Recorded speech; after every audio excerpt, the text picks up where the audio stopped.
All right, welcome.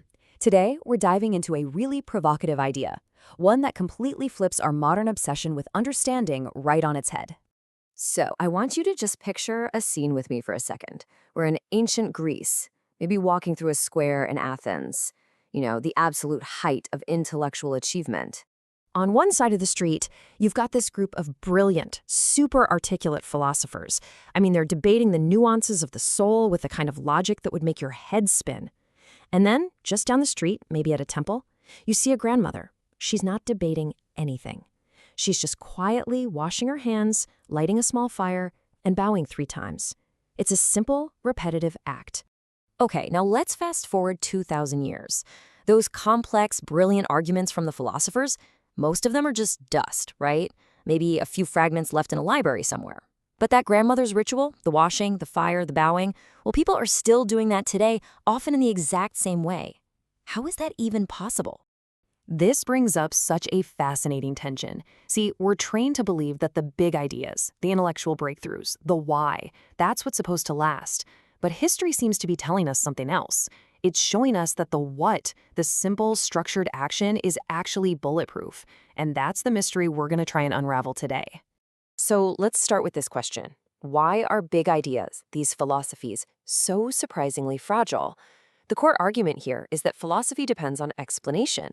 And, well, explanation is just so easily hijacked by the human ego.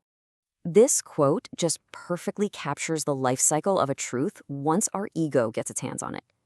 Just think about what happens when you learn some profound new concept. You start with a genuine insight. Something hits you, like, oh, I should be less reactive. But give it, 24 hours, that insight turns into a public opinion. Maybe it's a social media post. Here's why I'm a stoic leader now. And before you know it, it's not even about the idea anymore. It's become a personal performance, a brand you're carefully building. And this really shows us the core problem.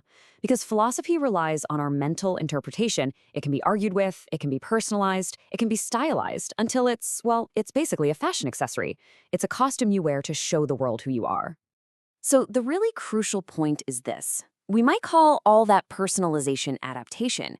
But if the goal is to preserve a truth for 1,000 years, adaptation is really just a nice word for distortion. Every single time we tweak a philosophy to fit our own identity, we're chipping away at the original idea until it's barely recognizable. Okay, so if explanation is that fragile, what's the alternative? This brings us to ritual. And here's the thing. Its strength lies in its rigidity. That rigidity, it isn't a bug, it's the core feature. Think about it. Philosophy asks, what do you think? Who are you? They're very me-centered questions, right? But a ritual doesn't ask what you think, or even what you believe. It asks, where do you stand? What do you do? When do you speak? It's all physical. It's spatial. The best example is a funeral. When you're grieving, your brain is just broken. You don't have profound words. Philosophy would ask you to try and explain death. But the ritual is a container. It carries you through it. It just says, wear black, walk slowly, throw the dirt. You don't have to be profound. You just have to do. What this means is the truth gets encoded in the movement itself, safe from your brain trying to overthink it or change it. When you perform a ritual, you are literally stepping into a script that was written long, long before you were born. You're an actor in the play, not the screenwriter. You don't get narrative control. And this all leads us to the most mind-bending part of this whole argument. The idea that maybe understanding is actually dangerous when it comes to preserving a truth. Now, we usually think of mindless repetition as an insult, right? Like someone's just a robot or a sheep. But this perspective suggests it can be a protective feature. A ritual can be performed perfectly, absolutely correctly, by someone who has no clue what it means. And here is the kicker. The person who thinks they get it, that's actually the most dangerous person of all. The one who says, I totally understand this idea, and you know what? I can say it better. That's the person who feels empowered to edit, to simplify, and to strip out all the essential nuance.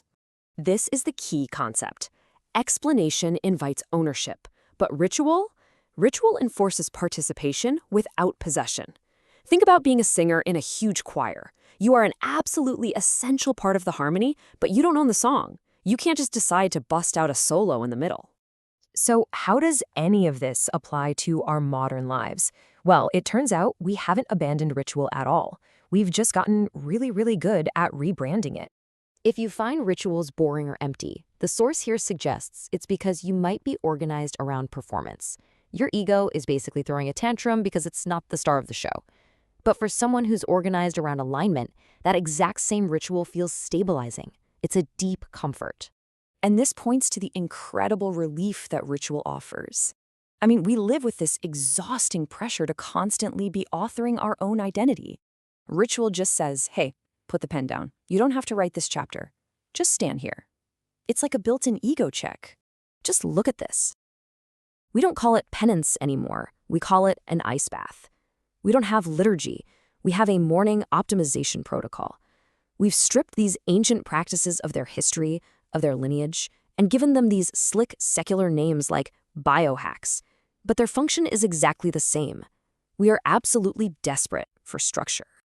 So as we start to wrap this up, the big takeaway here is to maybe reassess the value of form in your own life.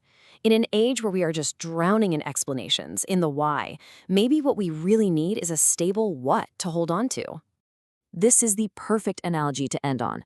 A description of a flower, that can be lost in translation. It can be forgotten. It's fragile. But the seed, the form, that is indestructible. You don't have to understand the seed. You just have to plant it. The ritual is the seed. It holds the pattern of truth until we're ready for it to bloom. And that leaves us with a final challenge for you.